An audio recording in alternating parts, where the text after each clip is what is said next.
Hi, everybody. It's Susie Singer Carter, and I just wanted to take a minute to tell you about a wonderful product I just discovered. It's called Sociavi, and Sociavi in Latin means to share and unite. It is the simplest way for older adults and people with disabilities to connect and engage with their family and friends. There's no username, no password, no login, and no app to choose from. It's just a dedicated device. It's the Sociavi C2M Connect to Me device that's always on and ready to use. And families and caregivers just install the app on their smartphone. And then you can just begin sending photos, videos, and even have live-to-live video chats. And your loved ones, they don't have to do anything. They just love it. And because all of us must fight elder abuse and work together to bring awareness to this issue, Sociavi is supporting my efforts to produce my vital documentary, No Country for Old People. When you subscribe to Sociavi for your loved ones, they will donate the payments received, and you can help us reach our goal while connecting with your loved ones in the simplest way. Sociavi, connecting generations made simple globally. To learn more, please visit their website at www.sociavi.com. And when choosing the payments, select the annual subscription. The proceeds will go to help the production of our documentary, No Country for Old People, and I thank you so much.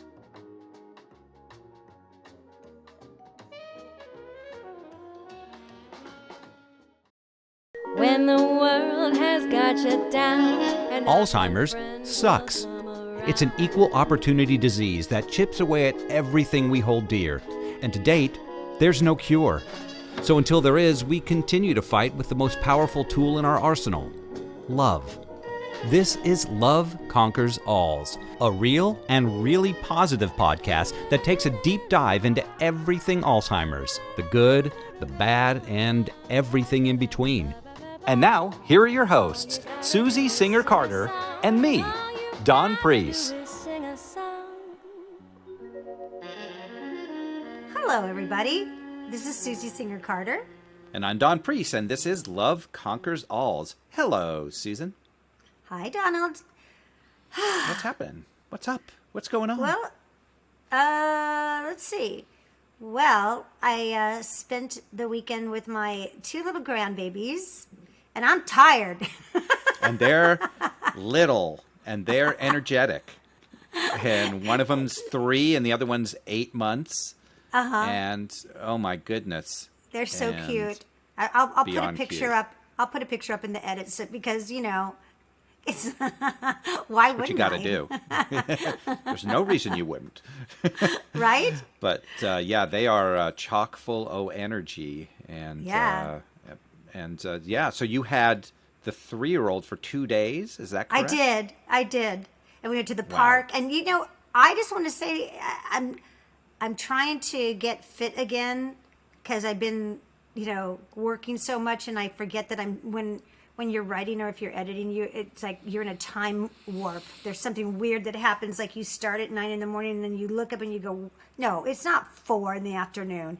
And it is. And I've been sitting at my desk. So I started running, and I've been running between like 6 to 8 miles each time. That's freaking good, I think. That's too much. That's too much for It's me. It makes me tired.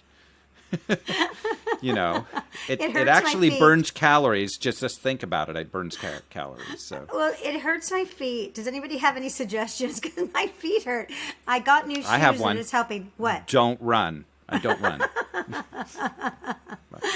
But I'm getting like midlife belly. But I don't know where it's coming from. But Are you Do you see it? showing your midlife belly? I'm trying to show my midlife belly. There's a little. Why do you bit think there. I wear black? I've had midlife belly for like 10 years.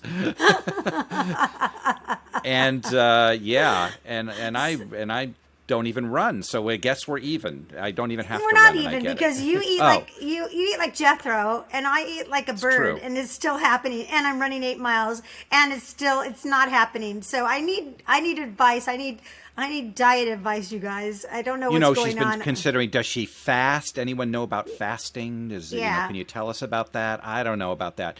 I consider a fast 1 hour of not eating. That's a fast. That's right. And here's the thing. You know, I don't know if it's all midlife. I do think, and let's get to the caregiver part, like the Yeah. past year, I've been under a lot of stress. And so, which can cause that Right. type of thing. That causes Yeah. that. What's that brings up hormone? what is the? It's called the. Here, somebody out there's going. Doy. It's the. it's cortisol, Dawn. Duh. It is. I was going to say that, Oh, so but I didn't. But you didn't. So, okay. Okay, okay, I'll be transparent. I did stop the recording and look it up. And look it up. I was going to say, that good poll, Susan. Yeah, Great I poll. know.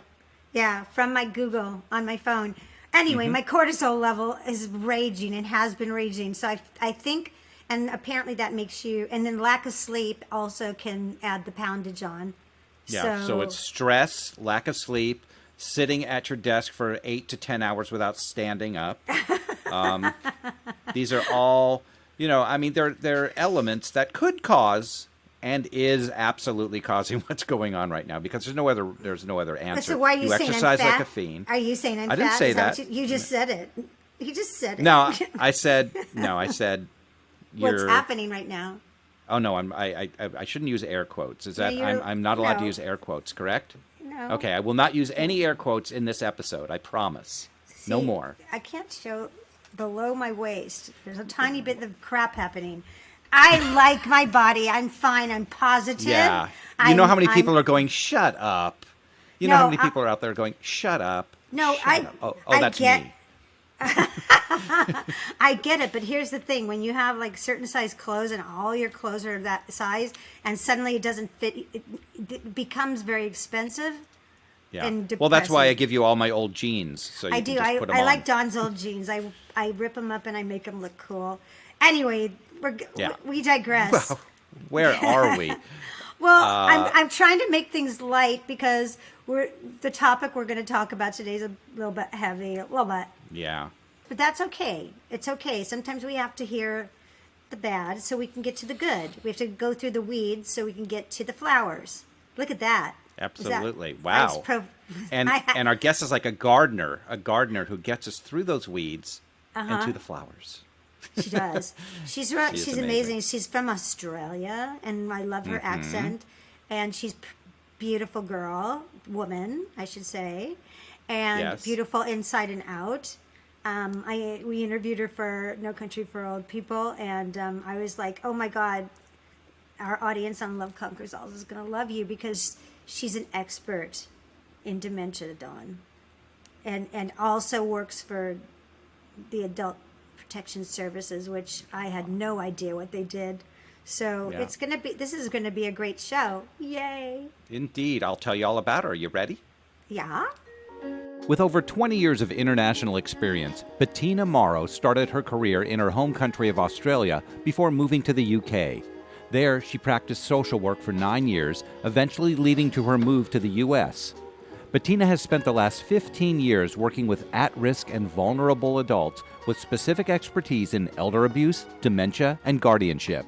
She has obtained a Bachelor of Social Work and a Master's in Dementia, is a nationally certified guardian, and is presented at state and national conferences. We are absolutely thrilled to have her here today, so let's not wait another moment and say hello to Bettina Morrow. Hello, Bettina. Hello, Hi, good Bettina. afternoon. Hi. So happy to have you on this show. And like we interviewed you for the documentary, and I realized you're just an amazing resource for this show because of all that you're doing in the dementia arena, and which is really rare. So happy to have you. Well, thank you for having me. I was very excited to be asked, so it's definitely my pleasure to be here. Oh, good. And we like your accent, so there's a bonus. There you go. Bonus accent, you guys. Yeah. So Dawn introduced you, and I think, and like I said in our interview for No Country for Old People, it's amazing to me that there are so few, if any. I don't think I've met anyone other than in our community outside of any facilities that have studied and really have a focus in dementia and are hands-on, which you have done. And Right. And I think it's I can't believe that you are the unicorn in this. I mean, almost everybody. How many people do you reckon in your studies end up with some form of dementia or Alzheimer's? Actually, the largest population group of at-risk adults that we work with have a form of dementia, Alzheimer's. So I would say that the way that we measure the data, though, has different elements. At the intake phase, we have over 30%, but I would say that number is increasingly much, much higher, because what we often find is we go out to meet people and they've clearly got actually cognitive deficits that we can identify based on our training and our skills. So I would say it's well in excess of like half of who we interact with have cognitive deficits. See, that just blows my mind, because you figure that people that are in this industry and they've made it their career choice and their business choice to take care of people in this population, in this demographic, who like you said have a really high percentage, somewhere between 30 to 40%, maybe more, and that they absolutely know zero about the disease and the progression of it and how it manifests and how it presents. And so, so what made you move? Let's talk about you first. Like, what made you choose this focus for your career? Yeah, my career actually started working with children, but after about 11 years of working with children, I had the opportunity to transition into working with adults in a hospital discharge in an inner city London hospital. And I found that literally within my first week, I was like, I love children, but I love older adults way more. There was something about it. And as I was going through my training process to transition my skill set, specifically around risk assessment, into the adult world, I really honed in on dementia, because that was a big part of our population group and people who had experienced strokes, and was fascinated by everything that came with dementia, especially the neurobiology side of it. And then how are we as a hospital treating and caring for people with dementia specific to their needs and not just as a patient? So my love and my passion and interest really developed way back in 2009. And I really then started to dedicate myself really to the adult protection, adult safeguarding arena, and really emphasize that with the dementia population, because what we know is people who are at risk of elder abuse, one of the single largest risk factors is having a cognitive deficit. So as the years progressed and I furthered my studies, I eventually led myself into the direction of undertaking a master's in dementia through the University of Tasmania in Australia, which is an incredibly unique master's. It is, as far as I'm aware, the only university in the world that offers a master's program that is just on dementia. It's not gerontology, it is just on dementia. So your 4 components that you focus on being health and social welfare and care, policy, and policy is international. So it's not just focused on Australian policy, it is international policy on dementia. Wow. Neurobiology, that was definitely something I had to knuckle down on. And public health, which was interesting because I was studying also at the time that COVID swept around the globe. So amazing opportunity, incredible university that not only offers this level of study, but also offers free training certificates to anybody. Their commitment to educating people on dementia is so external and so far from just making any levels of money from tuition. They offer this course to anybody around the world, and it has gained incredible success and notoriety in how beneficial it actually has been to professionals and to families who can sit at home at 12 o'clock at night, because that's when they're actually up and actually learn what is happening to their loved ones. It's an incredible, they call it a MOOC. It's a massive online open course. I highly recommend it to anyone. All of my new staff are required to undertake the MOOCs as part of their orientation to their employment with me. Good on you. So, wait, as far as, so when you say my staff, what does your company? What do I When do? You say you're Sure. Yeah. So I work for a local county government. I oversee a team of investigators. I work within Adult Protection Services in Colorado. So we investigate allegations of abuse, neglect, exploitation for at-risk adults. And our largest population is older adults, but we also include people who have intellectual and developmental disabilities. But our largest group is definitely investigating where there's been abuse of some description to an older adult in the community, as well as in facilities. So we cover facilities as well in the state of Colorado. And what led you to that section of, was there an experience that you had? Was it just hearing what was going on? What led to that? Yeah, that's actually an interesting sort of historical component. When I transitioned from children into adults within this hospital in London, they were just introducing safeguarding adults, which is the same as adult protection. It was just being formalized and introduced into their system. And at that time, my staff that I had in London, their whole role was about discharge planning. They had no training or education on risk assessments and how to undertake any sort of investigation. So I was in a really unique position that I could take all of my historical child protection, risk assessment, forensic interviewing skills and adapt it to the adult sector that we were working with. So I then started to produce a lot of the trainings for all of the staff to help them navigate these new policies and procedures of safeguarding adults within the London system. Mm-hmm. And from there, I became the adult safeguarding manager that oversaw the service within for that particular team within the hospital. And then 10 years ago, I moved to the United States, and in the States, we have a very well-structured adult protection services across the country. And so when I was looking for jobs, there was a position right there, and I was like, that's mine. I'm going for it. It's my position. It's got my name on it. And I was very lucky, and sure enough, I got the job. I'm so glad you did. And you answered one of my questions. I was going to say, in terms of adult protection services, which I don't think any of us really know what they do. And, first of all, it is state by state, correct? Mm-hmm. Correct. But there are guidelines from the federal government that says because it's financed, it's paid for through taxpayer, right?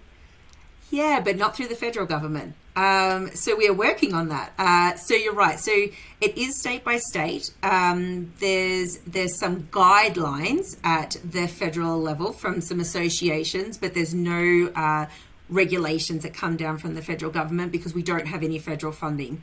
So each state has to fund their own program through whatever measures they've actually determined internally. So there is currently actually a process that's undergoing to look at federal guidelines being implemented for adult protection, and how do we look at uniting across the country some of the larger beliefs and practices that underpin all of our practices across the country. Right. So who does fund the programs? And so you're correct. It is taxpayers. So it's taxpayers' dollars through the state level. Through the state level. So, all right. So here's the crappy question, and that is, how much power do you have as an adult protection service agent? If I'm to call you up and say my mom is being neglected and abused, and here's where, what would be the next steps taken, and how, and with all due respect, and I mean like 1,000 pounds of respect for you, it's like, I know what goes on out there in these programs, and especially state to state, and when they're not really highly regulated, that also means they're not highly enforced. Yeah. Yeah, and there is actually the risk of some elements of not being enforced. So quick summary, a referral will come in. We have hotlines. Referral can come into our hotline. We gather specific information that helps us determine per our legislation and our rule and our policies what the guidelines are that we're looking for. If it meets those criteria, we will undertake an investigation where we interview the client, collateral contacts, their power of attorneys, family members. We work with police if it's appropriate, if we've got a very identified, clear criminal activity that's occurring. our first and foremost is to mitigate risk, to improve safety and mitigate risk. That's our first and foremost. From there, we do case plans to see how we can better support the at-risk adult to lead a healthier, safer life, predominantly to age well in the community. And as part of that process, in the state of Colorado, and this is different across all the states, we do actually have findings. So we conclude our investigation per a finding and determine whether the finding has actually occurred. So it could either be substantiated, inconclusive, or unsubstantiated. And that is against who the person is that's been identified as the alleged perpetrator. And so an alleged perpetrator can be anybody. It can be a family member, it can be a neighbor, it can be a con artist, it can be a professional guardian, a professional nursing home staff member, it can be anybody. Their names can be placed on a list within Colorado that then is legally required by certain employees to check to determine if they have been substantiated as causing harm to an at-risk adult. The goal is to reduce the number of specifically professionals that bounce between employments and continue to cause harm to at-risk adults and vulnerable people. A real specific area of that is to really look at the nursing home industry, and because they're so grossly understaffed, and it's so easily to just jump between nursing homes and never be tracked for the abuse or the exploitation that they may actually be causing to at-risk adults, especially for people with dementia who maybe aren't able to advocate for themselves clearly, to say, I am being harmed, I'm being physically hurt, I'm being neglected, they're stealing money from my drawer, being the most popular vulnerability. So that's a quick synopsis. So in some ways we do, because we can put people's names on the registry, which can impact their employment, their future employment. We work very strongly with the law enforcement departments to really push for criminal prosecutions and going through the justice system. We really believe that to make progress in this area, people have to be held accountable. And if they're not shown that there are consequences, people will continue to do it. There are limitations, though. Fully recognize there are limitations in what we can and can't do, which are incredibly frustrating at times. Do you oversee the system, though? Meaning that if it's a systematic problem within a nursing home where it's just, from the top down, you're talking about the individual, right. But when it's the practice, right? That do was you going to deal be my with that question. at all? Yeah. Well, because you have, if you're indicting, a CNA or whatever, the director of nursing, that's an employee of, and so what? Sometimes, obviously, there's bad people out there, just individuals who are awful and take advantage. And bravo for you going after them. For sure. But a lot of the neglect comes from the top down. Huge Amounts. So, which is Yes. what you mentioned, understaffing. So, let's talk about those cases, because those are the most under the radar. Those are the things that are under the radar, and everyone thinks, well, they don't understand that this is the norm. This is the standard, folks. Right. Yeah. And I'm not going to tell you, Susie, anything new when you hear the statistic that 70% of nursing homes across the United States are actually privately owned. Right. The business of providing care to older adults in a residential care setting is big business.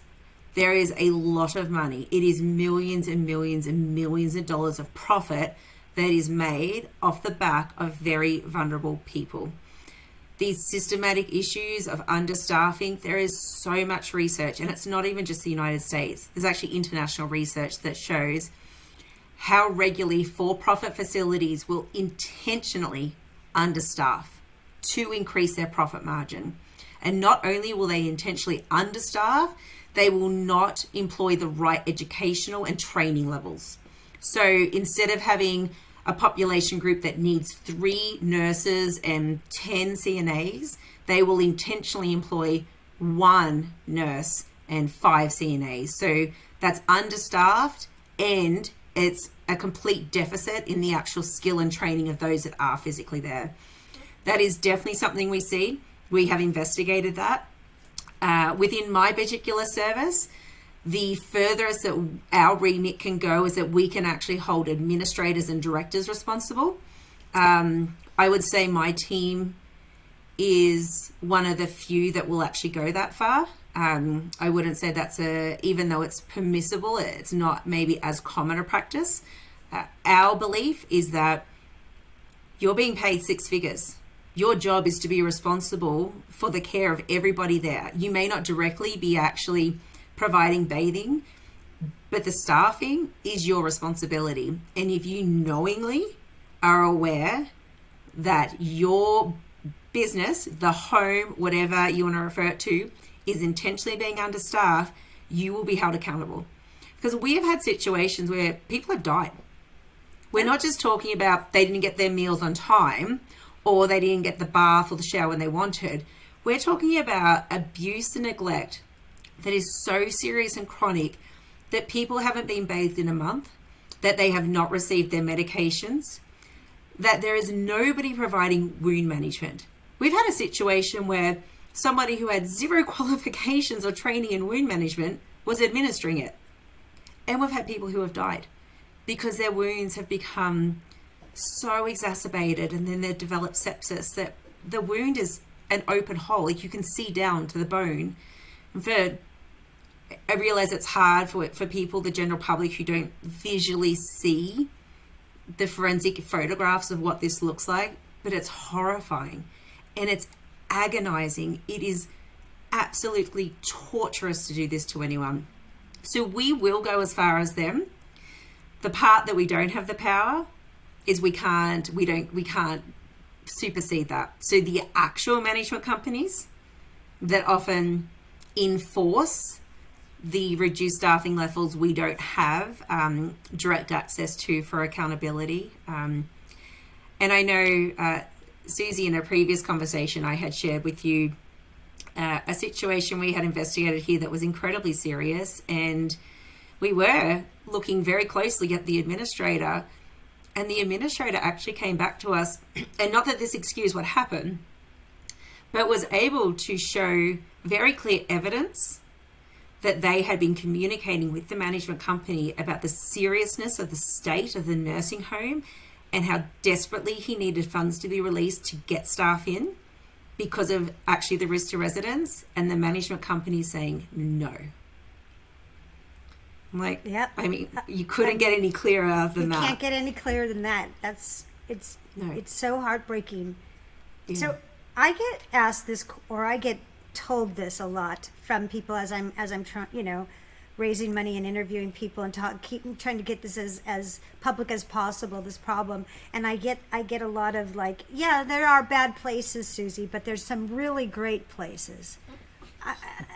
I mean, how would you answer that if someone said that to you?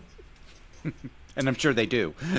And no, it's you. And I would say, I would say that there actually are a couple that I have actually been somewhat surprised about, that actually I'm like, goodness, like I turn up unannounced, and like this place is like, they've got all the staff that they're supposed to have, if not actually more. At some points I'm like, why is there two activities coordinators here? Like it's like two, and they're actively engaged, and they almost look like they're enjoying themselves, like as if this is what they want to be doing. But what I would say, that it's not just a few bad apples. This is a chronic issue that is across the country. And in some ways, I would almost compare it to society's unwillingness or inability to accept how serious domestic violence is, to accept how serious and chronic child abuse is, or sexual assault of women.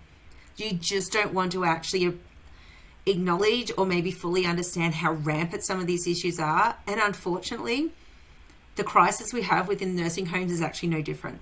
It's not just a couple of bad ones. It is actually across the country, and it needs such significant attention to it. Right.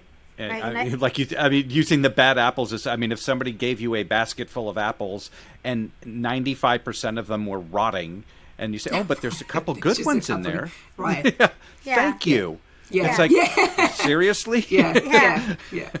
You'd want to Found take it back. one. Found a good one. I know there's I guess they're all good. No, want a wait, no. refund.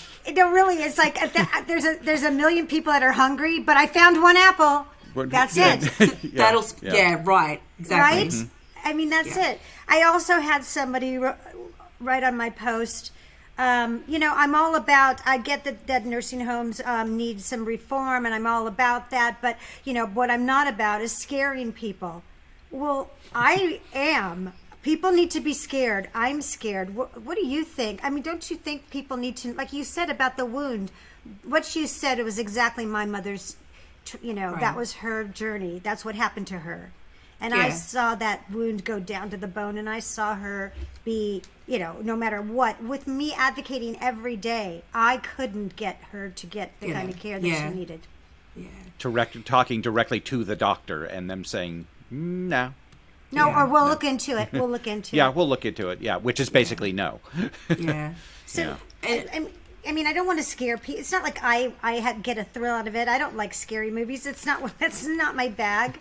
But at some point, we all have to put our big girl, big boy, big person pants on and just go, this is the reality, folks. Do you agree? Yeah, it is hugely complicated, and I get this thing they don't want to be scared, and I would never want any family I'm working with to be scared either. But I think the part that's really, really actually the most important part is that people need to be informed.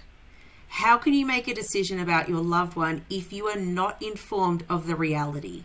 It's no different to if we go to our doctor and they suggest a medical procedure. If we don't know all the benefits and the risks, how can we make an informed decision about whether that's in our best interests or for our child or our parent? And nursing homes are much the same. That no, we don't want to scare because we understand and appreciate that there are many people that can't continue to provide the care in their community homes. However, if we don't actually address the issue, all the people that don't want to be scared are going to be horrified when they find that it's them and their loved ones that this is happening to. So I agree. I mean, we don't want to scare people. No, of course we don't. But it's happening. It's happening right now. It's not like, oh, it's just bad luck if it does happen. People need to be informed. If you are informed, you can have a voice, and that voice can be effective for change so that future people do not have to be at risk of this happening. Agreed. So we have to say to people, this is what's happening behind closed doors. You should be angry about it. You should be demanding your advocates, your politicians, whoever it might be, your senators, that this will not be tolerated. It's my taxpayers' money. Exactly. That is paying to profit people who are intentionally causing harm and distress and pain and death. Exactly. That's not okay. And I mean, even like I think about the Me Too movement or Right to Life and all those kinds of movies, movements where, growing up, you would see all these movies about abortion and women, giving themselves self-abortion because there was no place to go and it was against the law. And it's grotesque and it was awful, but those are the kinds of scenarios that impact, so that you go, because if you just say, well, the women are going to be, trying to abort themselves, that's very benign, unless you know what that entails. Yeah, And right. And I didn't know what a bed sore was. I thought it was literally like a red mark on someone. A little sore, like you've been leaning too long on your elbow. That's it. Yeah. Who knows until you know. So, and also I want to talk about, since you're such a great resource for both sides of this, because you have this expertise on dementia. And I want to talk about ableism because it's rampant. Mm-hmm. And so you talk about neglect and abuse for people that are residents in a nursing home situation or long-term care, but then you add on dementia and Alzheimer's, and you've got, the ability to neglect and abuse is, I'm sure, doubled, tripled, whatever. Yeah. Huge. And so, huge. and within the industry, I'm sure you come up against it with very naive people that don't understand. Because I did. Mm-hmm. What can you speak to that? gosh, have we got long enough? The most vulnerable people that we have in nursing homes, we've got the cognitive decline. What many people don't realize is that dementia is not just about losing memory. It's actually affecting your executive functioning, your decision making, your safety awareness, and your communication. Many people, if not most, will lose their ability to speak and form sentences as the disease progresses. So they're highly vulnerable. With that, we have big issues of not just the risk of abuse, but how very undertrained and understaffed facilities address and care for people with dementia. So two big areas we see are restraints. Physical restraints that are imposed on people with dementia and chemical restraints. So physical could be they have them so they're positioned that they can't get out of bed freely. They have them situated in a chair with a dinner table in front of them, knowing that they can't physically move. We've even had a case where staff intentionally place furniture in front of their rooms so they couldn't even exit their room. Chemical restraints is actually an even bigger issue for me, because the amount of nursing home residents who have a diagnosis of dementia and are being prescribed antipsychotic medications is just horrifying. Antipsychotic medications are so commonly used in people with dementia, even though there is hundreds and hundreds of research papers that show the efficacy of using them is about this much, and the risk is exponential. The risk of using antipsychotropic medications increases falls, it increases the risk of stroke, heart attack, and death. And they're more likely to become more confused. Why would we do that to anyone? To anybody? Why would we do that? Because it's easier for the staff. Because it's easier, exactly. And it's because of a form of sedating. We just sedate. And they use off-label. I talked recently in a different podcast about an actual federal review that was being undertaken about the inappropriate use of psychotropic medications on nursing home residents with dementia. And one of the interesting things they found is that throughout part of this study, an overview, it was over a period of time, is that the prescriptions of them actually went down. But what happened was it magically a whole bunch of older adults with dementia suddenly had schizophrenia listed on their face sheet, on their diagnosis sheet, because it's not recorded the same way. That's right. Prescribing antipsychotic or psychotropic medications to someone with schizophrenia is not recorded the same way as it is with dementia. So even though there was zero symptoms or medical evidence to show why they would suddenly have schizophrenia, the dots were all because it was a way of getting around government oversight. And it's largely because they don't know actually the skills and the training of how to provide true holistic person-centered care that's non-pharmaceutical care holds basically zero risk to the individual. Yeah. So why would we balance a zero risk with death? So I know, But we and do. and you talked about it. And my mom was a victim of Depakote, so I know what it does to people. And I didn't know she was on it until it was a bit too late, when her regular doctor said, "Your mom's on Depakote, and it's a black label drug for someone with dementia." And she lost her mobility, and she became incontinent. When we got her off of it, she didn't gain either of those back. And her cognitive, level went down, of course. So, but here's what you hear as a caregiver is that this is the natural progression of dementia and Alzheimer's. Yeah, it looks like it because they've pushed you like 7 stages. So, and then they say, but this is what happens, honey. This is what happens. This is the natural progression. So, when my mom was, when they were trying to kick her out the door, basically they'd go, this is the progression. This is how people with Alzheimer's die. Yeah, that's how everyone dies, but that's what death looks like. But how does that justify her being at this point now? Right, yeah. And they're not the same things. They're completely, yes, everyone dies. And, there are stages of dementia, and if you're not fully drugged up on psychotropic medications, you actually can observe those stages of dementia. But when you expedite that, by giving them prescription drugs that are not clinically tested on people with dementia, that's not even like the same argument at all. It's not even within the same sort of like remit of discussion. Often what we hear is facility staff or professionals in the healthcare system say to families, it'll make them more comfortable. It's like, that's not informed consent. That's not informed consent at all. It's like, well, let's see, what else have you done to make them more comfortable?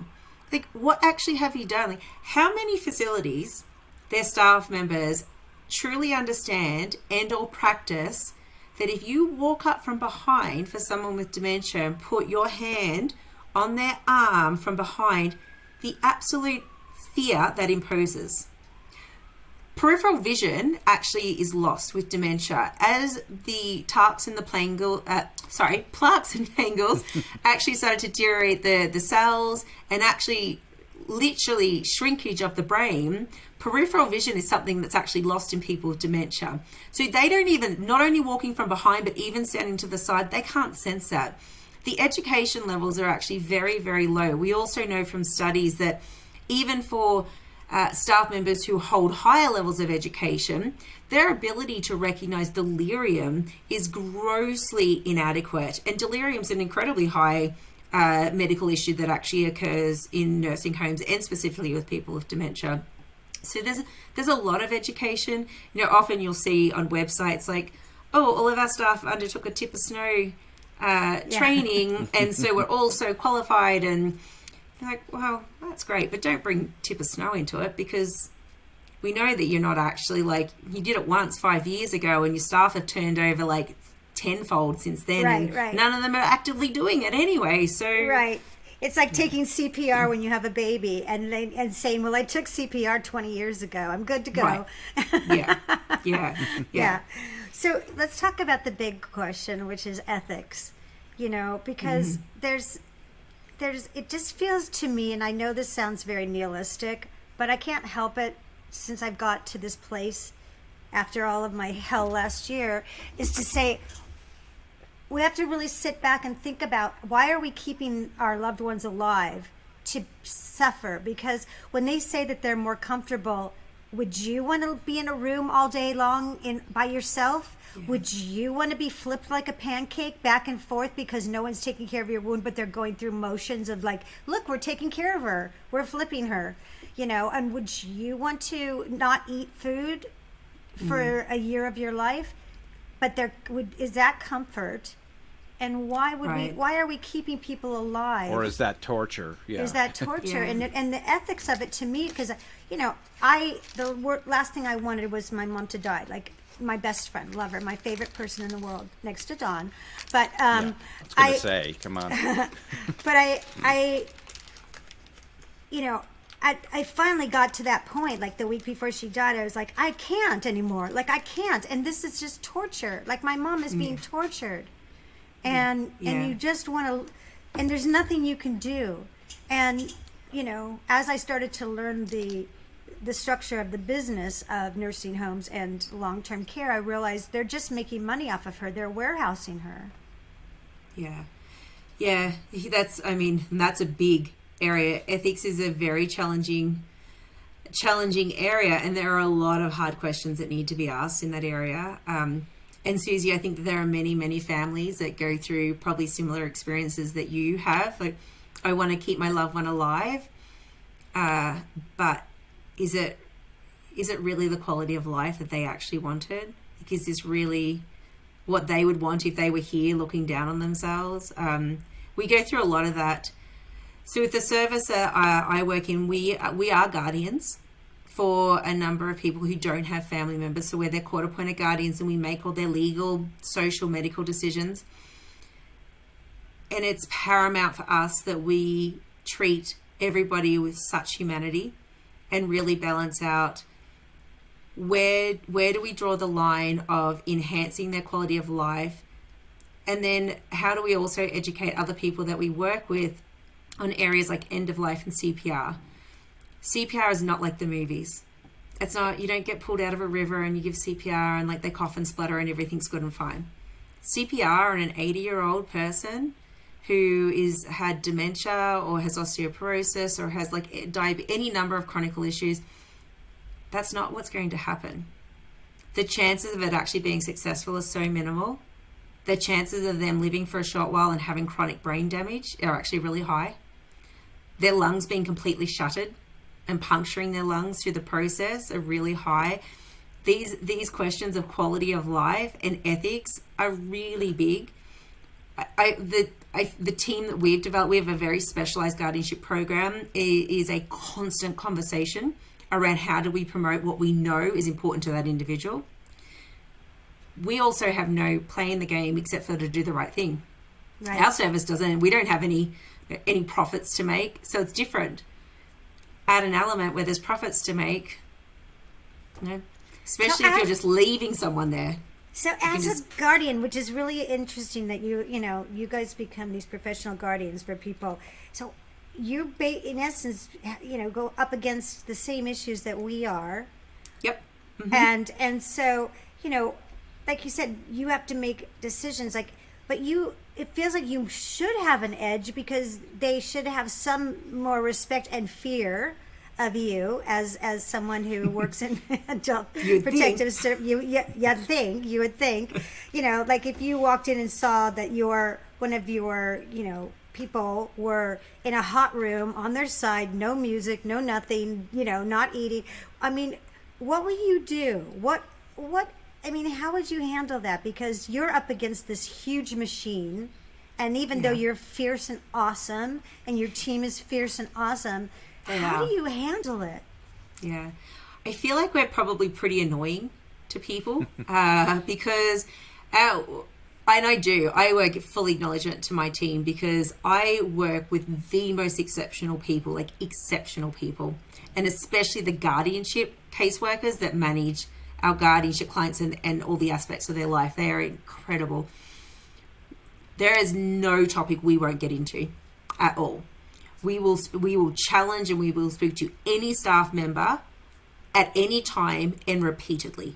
And we will go over and over and over and over their rights, our expectation, the case plan, if the long-term care ombudsman needs to get involved. If we need to, we'll investigate them for actually caretaker neglect of our guardian. If they're clearly not actually doing it, that's an element, that's a process that we could go down.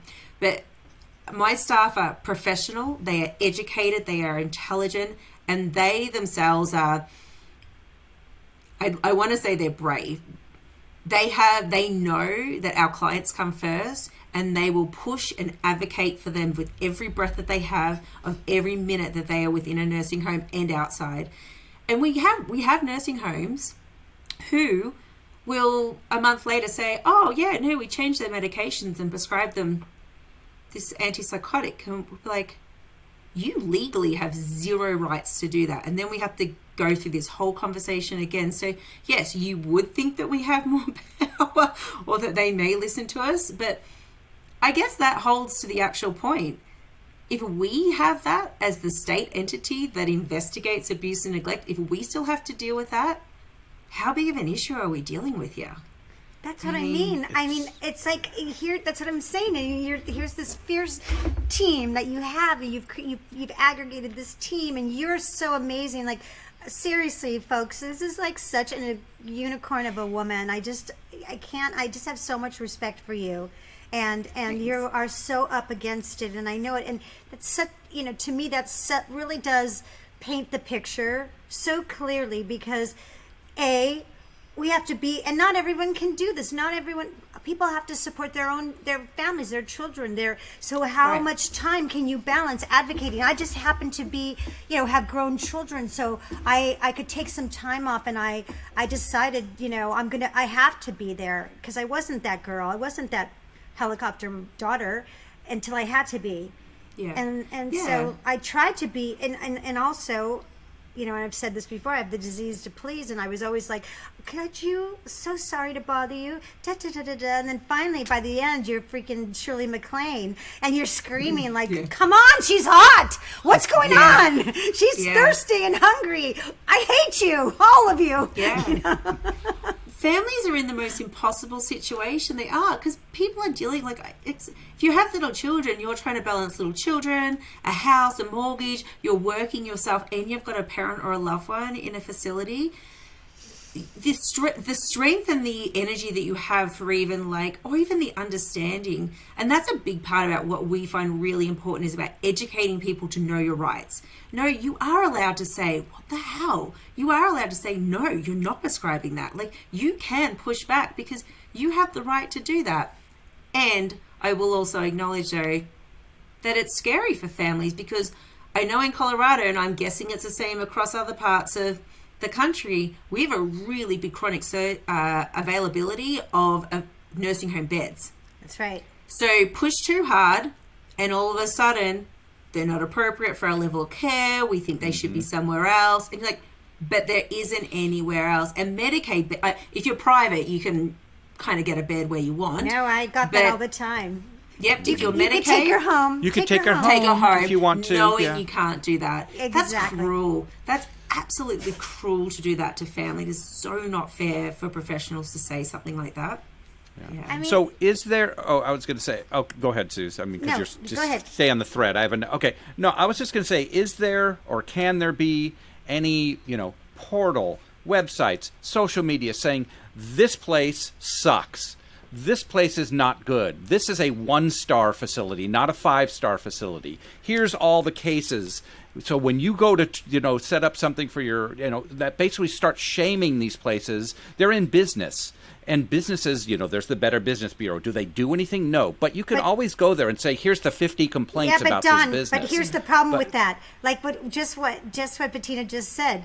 There's most places don't have any. There's a bed shortage, so you're sort of stuck. So this place may be the only place available, and your loved one needs long-term care. I understand, but I'm talking about we got to start. But these are businesses, and they do have businesses. those.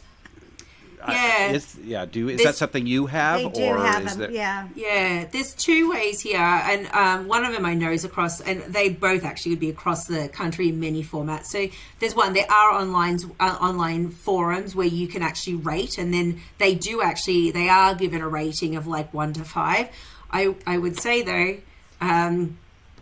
I would tell anyone to take those ratings with a grain of salt, because we investigate everything from 1 to 5, and that's the same. But that's what I'm talking about. concern. Something coming from your perspective, from you. Here, this is our official star ratings.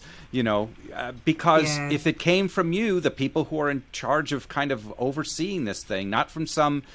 I just think there would be some power to that. Yeah, there is some. But there are some, Dawn. There are some transparency.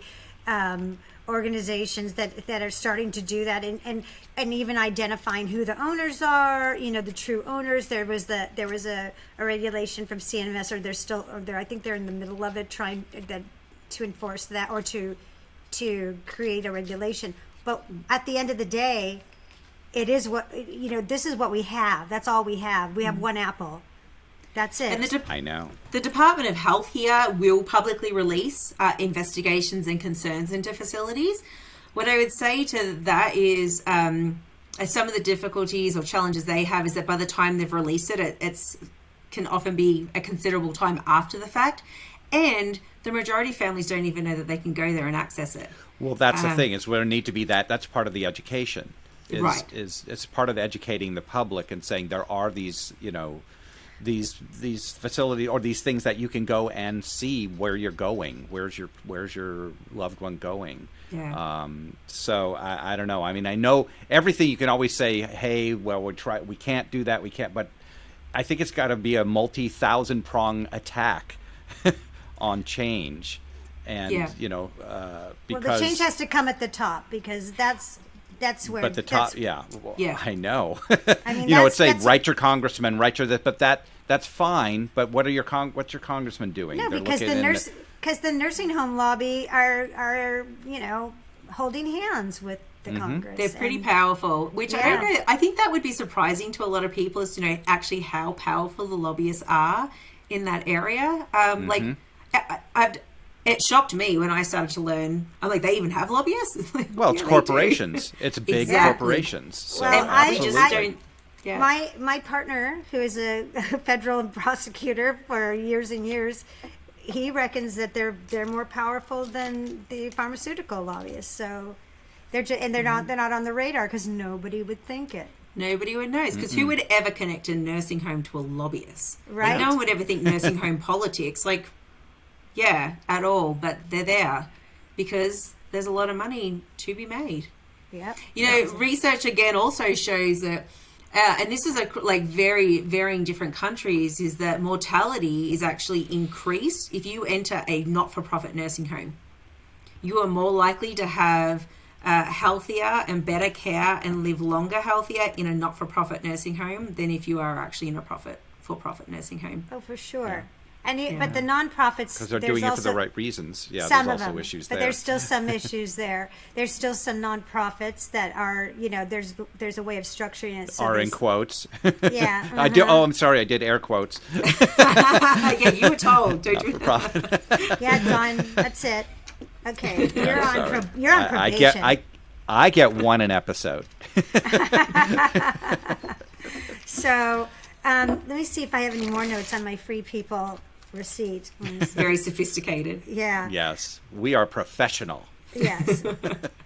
Yeah. No, I was taught. No, I think because I was re-listening to our conversation before our pre-interview, and I was listening to your interview on all home care matters, and yeah. and it just I feel like the conversation it's on a merry-go-round. We're just we're going.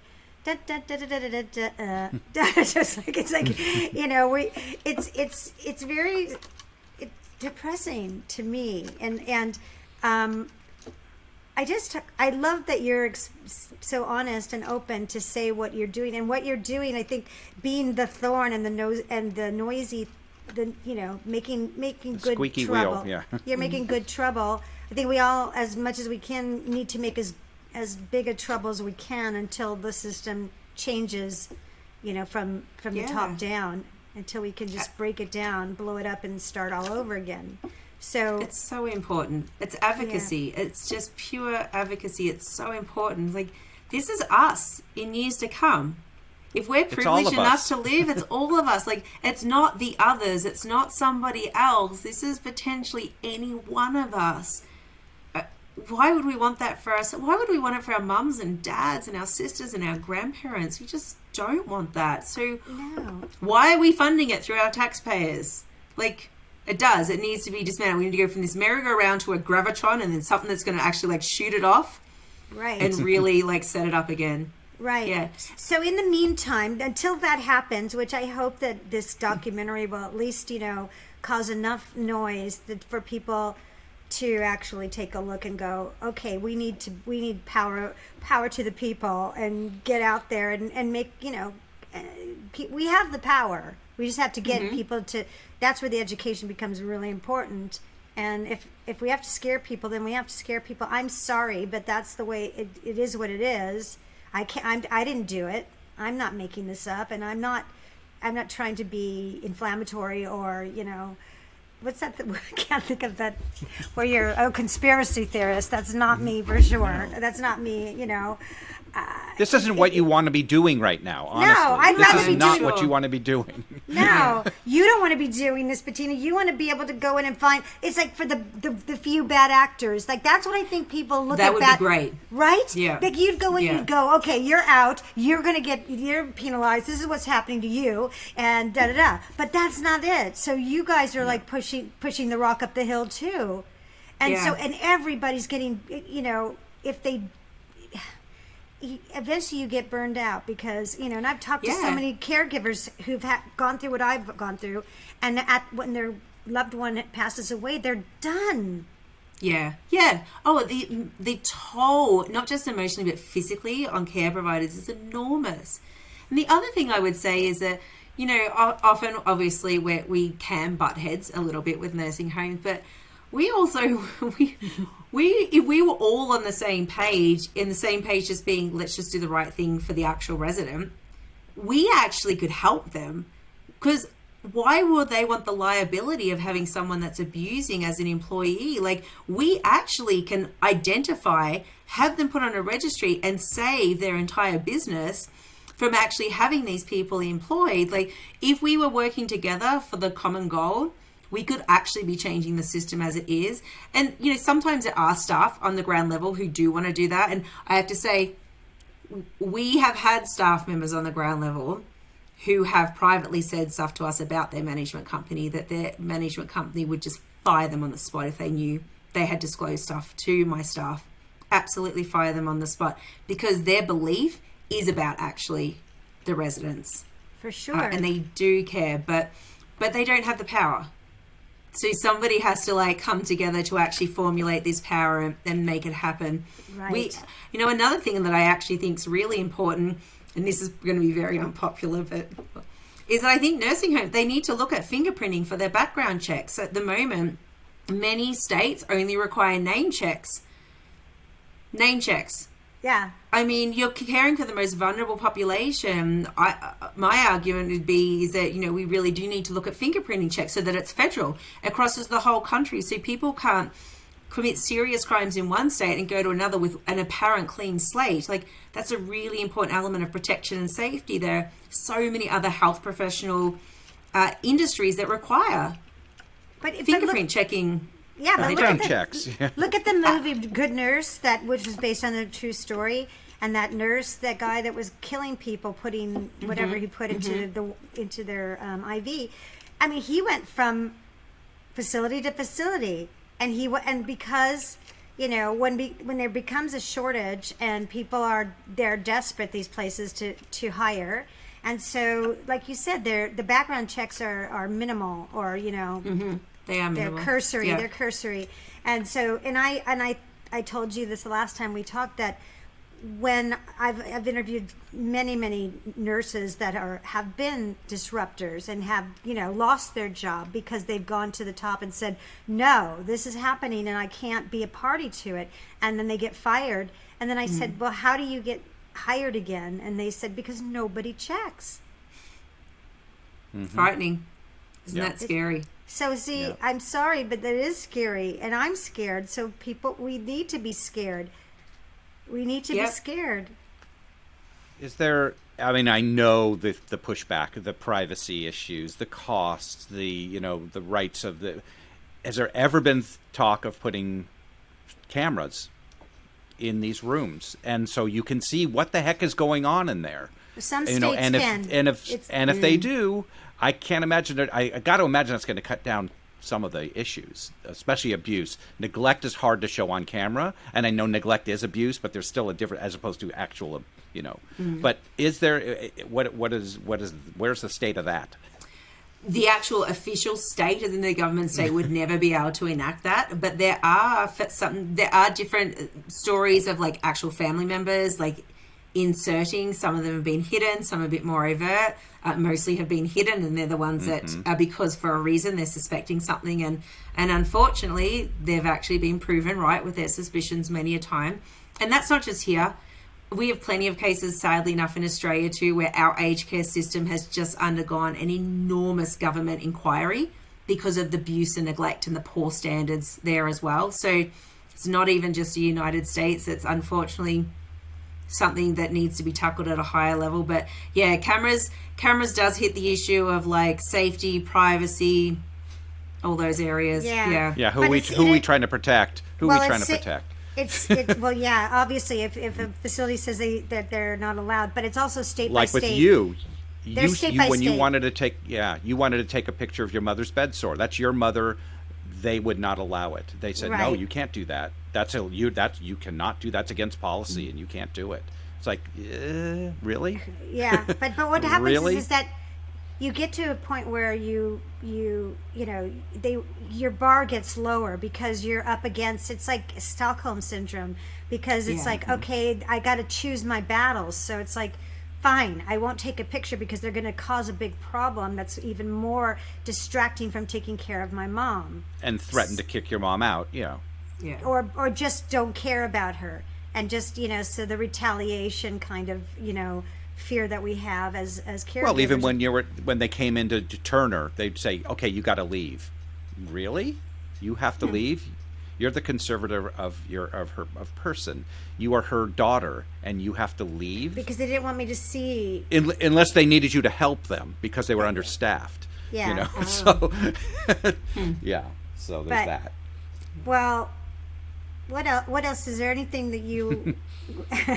And this what a happy episode.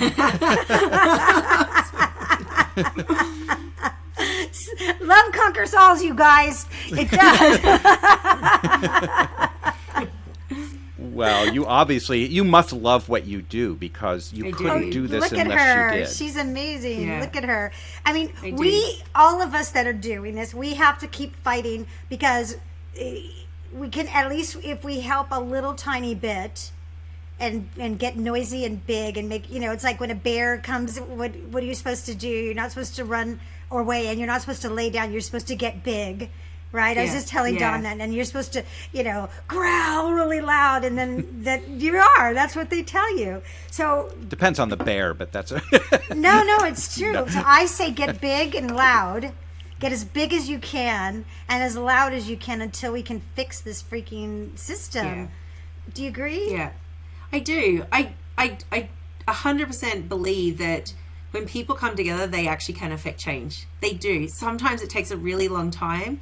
But if you're committed and you stick to it, you can. I mean, state of Colorado has done some incredible things with legislation and practice in my particular area, which has just been really impressive, and it's motivational. And I think that we can be doing it on a much bigger scale. We can do it nationally here. And you know what? If nationally here we are together and we are showing what can be accomplished, imagine how beneficial that is for other countries who can actually see if the United States accomplished this, then we can too. We can actually affect change for our residents and our nursing homes as well. So there's a lot at stake, and I just believe that together we're so much stronger and we actually can make a change. I agree too, and I think you can look at it in the opposite way. And we are role models for the world.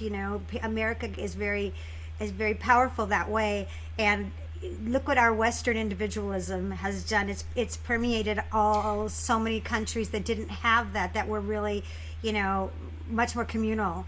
And I hear from people in Egypt and in Asia, and where they used to revere their elders, and it's permeated. It's become, that has become that is the paradigm. And also, even in, like you were saying, in England, where you think, and also Australia, I mean, it's there. It's this individualism that's permeated everywhere. You have to turn that model around. Right, so if we can do it negatively, let's do it positively. Do it positively. Yeah. And if it's capitalism that is the motivation, then let's figure out a way to make that work in that direction, but in a good way. I don't, Yeah, exactly. And, it's not about there can be money made, but where are our priorities? Like, as human beings, as a society, we should be doing better. And also one thing, and everyone says this is such a huge problem. It's overwhelming. How can if you were to save one person's life today, I think you'd go home feeling pretty good. Oh, yeah. Pretty good. So if we say, you know what I mean? It's got to start somewhere. Yes. And we can't fix it all at once, but we can start making a difference now. And Absolutely. if it's saving one person a day or making one person's life better a day, so be it. And then go from there. Yeah. But let's not look at it this fatalistically. Let's look at it, that's how you have to wake up in the morning. Absolutely. And these are the benefits of people like Don and Susie and Lance with All Home Care Matters and other people who are doing podcasts, is providing this platform to all of the communities and societies for people to tune into and go, oh, I do have those rights, or I didn't know that before, and I didn't know there was the benefit of this or the danger of that. How all of these platforms that you have developed for everybody around the country to dig into. I mean, this is part of that movement, is helping educate and support everybody out there. I just saw the statistic was actually now at 6.7 million people with dementia or it might have actually just been specifically Alzheimer's across the country. So we know we're on a trajectory of growing, and your platforms are some of the strength-based foundations to help people be motivated and be like, I need to say more. I'm not going to accept this. I'm not going to tolerate it. Thank you for that. Thank you. And I think that, it is about love, because I wouldn't be doing this if I didn't love and care. I wouldn't be putting myself out there like this. I would be talking about, here's tips on what to do for an activity in the afternoon with your loved one. I mean, and there's plenty, and that's worthwhile. But yes, but I saw things that I can't unsee. You can't unsee. Yeah. That's a different place. And those guidance and tips are really great for different people at different points on stages of where they are. Mm-hmm. Because, some people, if there's any sort of like light, who do experience pleasant confusion. So that would be like the ultimate. If you're going to experience dementia, and pleasant confusion is like your single symptom, or not your single, but your single primary symptom, as compared to the spectrum that we have. There's a really big spectrum of how dementia can affect people. So you can have pleasant confusion, or you can have really big outbursts, like significant psychological symptoms of dementia that, you might be lashing out at people and have lots of very intense delusions and hallucinations. And so those tips are really good for when you can have someone at home. But we know that everyone's experience is different, from the person with dementia to the person providing care and all their surrounding families. And where you're at is you're at this end of the spectrum. You've seen the worst of the worst, and now your goal and where your place is in this world is to be helping everyone else who has seen what you can't unsee as well, because there are more of you out there, and they need support as much. Yeah, they do, and I think it's an honor in a way to do this. So, I didn't sign up for it. It's like I always say that Lisa Gibbons, who's like one of a good friend, and she's been in this field for a long time. She always says, nobody grows up saying, I want to grow up and be a caregiver. It's not sexy, it's not glamorous, and there are no caregiver Barbies, and so there should be. There should be. So I'm promoting for caregiver Barbie, and and so be it. Let's just be loud, you guys. Anything else you wanted to say before we say adieu? No, thank you for having me on your platform, and thank you for everything you're doing to like support everyone out there. It's so invaluable, and I very much appreciate both the effort and time you both put into this. Back at you. We appreciate you completely, and I'm sure a lot of people out there appreciate what you're doing. So keep it going. Thank you. Thank you. To be continued. Absolutely. Take care. Bettina Morrow is good people. Good people. I really because liked only her. a good person would do what she's doing, obviously. Yeah. But she's just such a spirit too. She's just got this energy and positivity, and considering what she's doing, to have that is amazing still, to not be run down by it, fabulous. So fabulous. I hope everybody got a lot out of that. And we didn't mean to be so negative, but we're not being negative because it's really leading towards change. So we're just trying to, be transparent of what we see, and I think that Bettina really gave a good side to it, being a professional advocate and what she's up against and her team. Mm-hmm. So that really paints a picture for us as caregivers what we are up against, because we don't know, and they know all the ins and outs, and it's still so hard, and it's still, they have to go and keep advocating. So the point is, until it changes, keep advocating. Get big Absolutely. Like a bear. Get big. Use your voice and growl. Growl. Get really bad. Because it's really at the end of the day about love. And Bettina obviously loves what she does. She, you can't do that without loving it. So it's all love. Yeah. So. And that is why we named our show. That is because, that's right. And that's because love is powerful. Love is contagious, and love conquers all. all. We thank everyone, including you out there, who listened or watched today.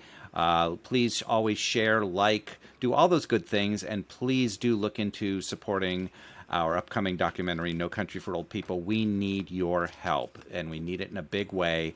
And we have to say it's money at this point. Yeah, it's for all of us, and if you can't, again, I just encourage you to share it. To share it, yeah. And find, if you know any like-minded philanthropists, that's awesome. And until then, we'll talk to you. We'll see you next time. Take care. Bye-bye.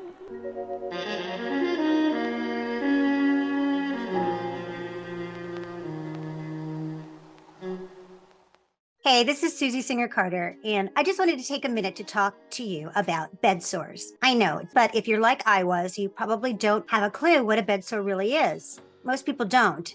I mean, no one told me, and I really just assumed it was part of the body that was, like the name says, sore from laying in one position too long. And if you change the position, all better. Wrong. Bed sore is really a euphemism for more appropriate names, such as pressure wound and decubitus ulcer. Unfortunately, I discovered what a bed sore really was when my mom was admitted into the hospital last year with a stage 4 ulcer. That is the worst level. You don't ever want that to happen. Bed sores can develop quickly and worsen rapidly and can lead to serious health issues, even death, if they're not properly treated or properly treated, and that includes cleaning and dressing the wound, but most importantly, reducing pressure off the sore by frequently changing the position of the person off of their wound so it can heal. And that can mean propping the person up 30 degrees to the side, far enough to be off the lower back, but not too far as to be on the side hip where there isn't much cushion, right, between the skin and the bone. This is why I'm so excited to tell you about Bed Sore Rescue, which was designed by an amazing woman, Gwen Jewell, a nurse who was tired of fooling around with simple pillows and bulky wedges that just don't work. The Bed Sore Rescue positioning wedge cushions are uniquely designed to provide ergonomically correct and comfortable support for a sustained period of time without touching the sore. And the curvatures and bilateral angles make it possible for the bed sore cushion to be used to support many other body parts as well. You can float the heels, you can put it under the head, you can put it under the arms, behind the knees, both sides. You can even use it as a breakfast in bed table. The curvatures of the Bed Sore Rescue fit the curvatures of your person's body, and it's made to meet all the patient safeties and bed-bound positioning standards for acute and long-term care facilities. I wish I had it for my mom. I really do. So chances are, if you have a loved one in a long-term care facility or at your home, you may become a pressure injury soldier too. But bed sores should never get to stage 4. And one way to ensure that they don't is to make sure that as soon as one begins to develop, you keep the pressure off. You can do that easily with Bed Sore Rescue. And you can find Bed Sore Rescue and many other pressure solutions online at Jewell Nursing Solutions, home of the patented Bed Sore Rescue positioning wedge cushions, pads, and pillows. That's Jewell, Jewell, NursingSolutions.com. And when you use the special code NCFOP, the entire amount of your purchase will go to support our important documentary, No Country for Old People, which chronicles my mother's journey navigating the nursing home long-term care crisis that literally began with an unreported, untreated pressure wound. So take the pressure off yourself and your loved one with the Bed Sore Rescue.